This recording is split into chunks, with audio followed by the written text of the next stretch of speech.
Do a web search on hydrogen fuel cell cars and you will find that all top American, German, and Japanese car manufacturers are currently experimenting with hydrogen technology.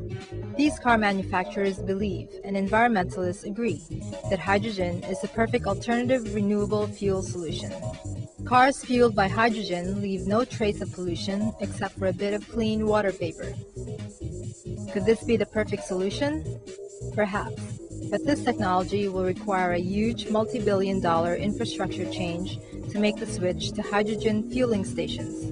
Despite several advances in technology, the reality of a hydrogen-fueled car appearing on the streets is still many decades away, or worse, may never be, due to impractical and overly complicated fuel cell car design. In the meantime, fossil fuel resources may run out within your children's lifetime. However, there is hope.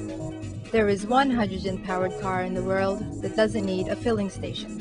The car you're about to see runs on tap water from your kitchen faucet.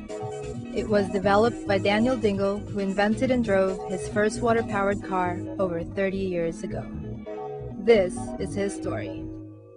Hi, so we're at the home of Daniel Dingle, Filipino inventor. He's here to show us a few of his inventions, which includes a car fueled with seawater. This is Mr. Daniel Dingle. So I started this invention way back 1968. It's already about 30 years ago, and I still keep improving it because in any invention there is always room for improvement. It is very difficult to accept that there is one car invented by an ordinary person like him, now running on the road, just using water as fuel. But the principle involved is something universal. Just plain hydrolysis of water and using the hydrogen from the water molecule as a fuel. So I started with that, and then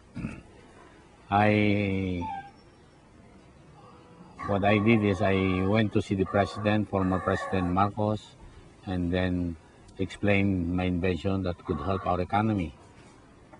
The president welcomed the idea, but the problem is there was a coup d'etat, so everything fails.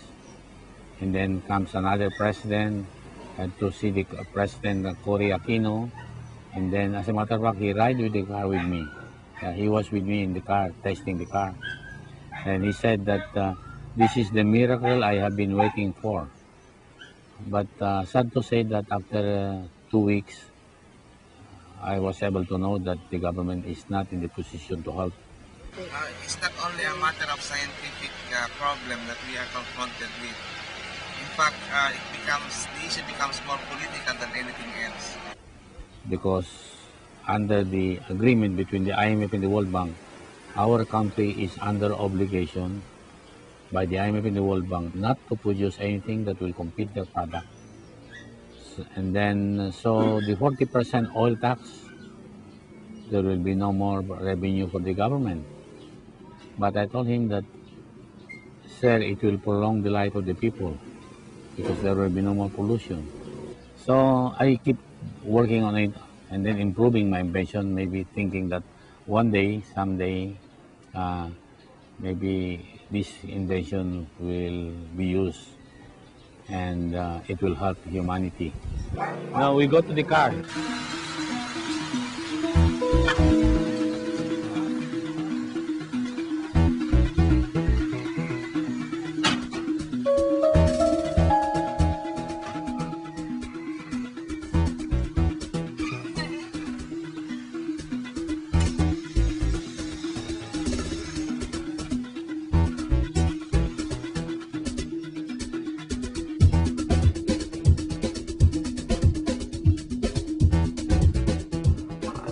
This here is the water.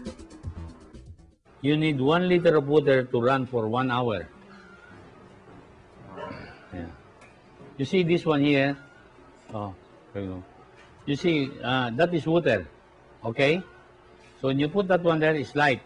But that is water already. See, this one here is water. Oh. It is not supposed to light the bulb. because it's supposed to destroy because there is water. It's like in electricity when there is water.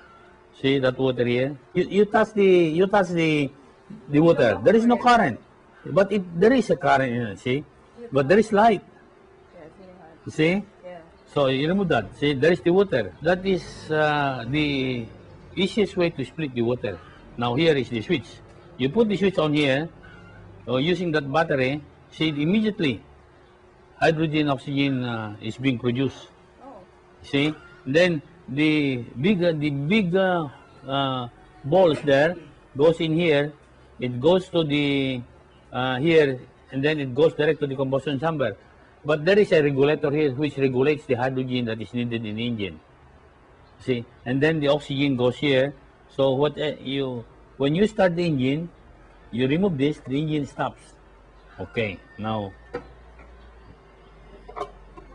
then now I'll show you. You remove the battery. So you see the battery. That's using only one battery. All right, I'll put the switch on. See?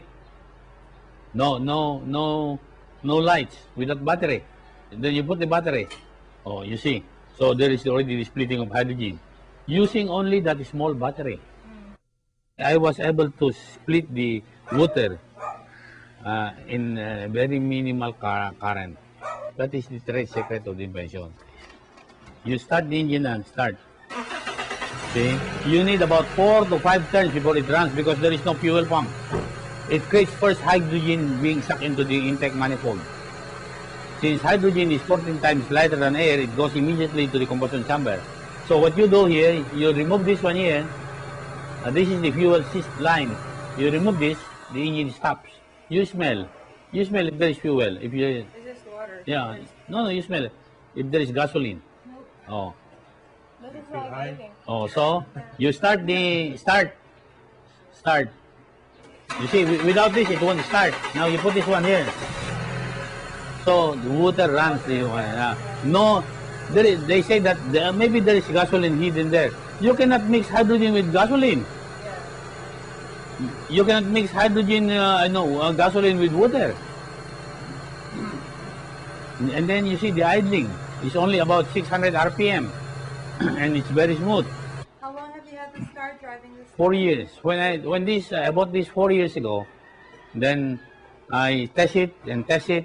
After testing it, we remove the engine, dismantle the engine, get all the data before and after. So we've been working this for almost 30 years, improving it. So your other cars that run on hydrogen? This one runs on hydrogen. Yeah. You said you had other cars that run on hydrogen? Six Yeah. other cars? Mm-hmm. All of them? Yeah, it's in the farm. Yeah. Yeah, we have a farm.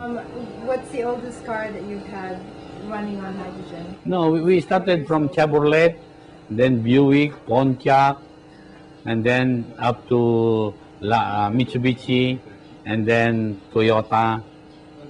So how many years ago was the earliest car driving on hydrogen? How long? Yung pinakauna. Pinakauna, long time ago, 1969. We are already transforming it into H2O.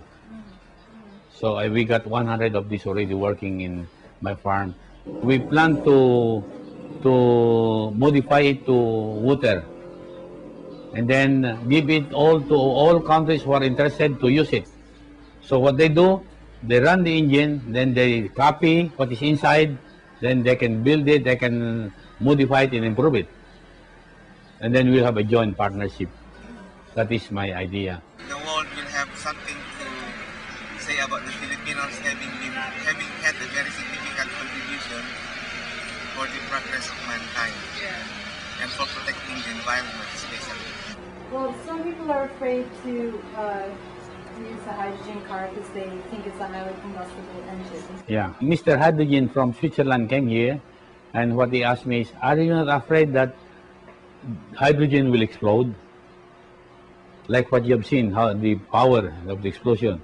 I said, if I know the meaning of explosion, I would not have done it. That is the reason I was able to do it, because I don't know the meaning of explosion. Right? Because you know why it will not explode? Because another invention that I made. You fill this aluminum right into your tank, and then you get a a fire, a torch, you weld it, your tank with gasoline, it will not explode. So you fill this up with your tank. It will not explode. It will just, the flame will just be there. No explosion. This happens to my car. The car was tested by the German people. They came here, they had it tested, and then they make some proposals, but I didn't like the proposal.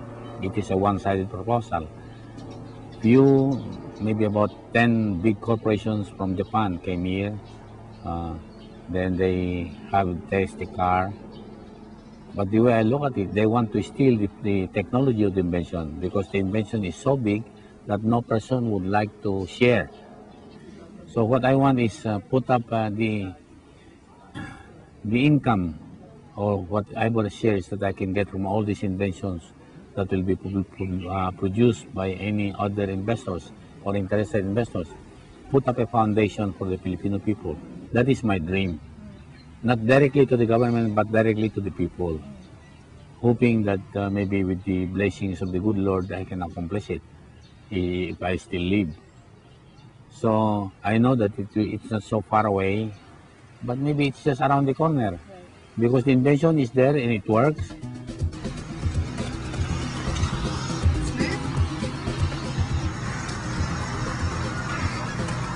is there a warm-up time or anything? No warm-up time.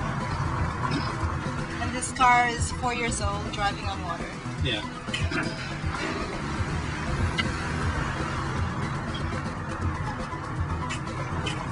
What's the click sound?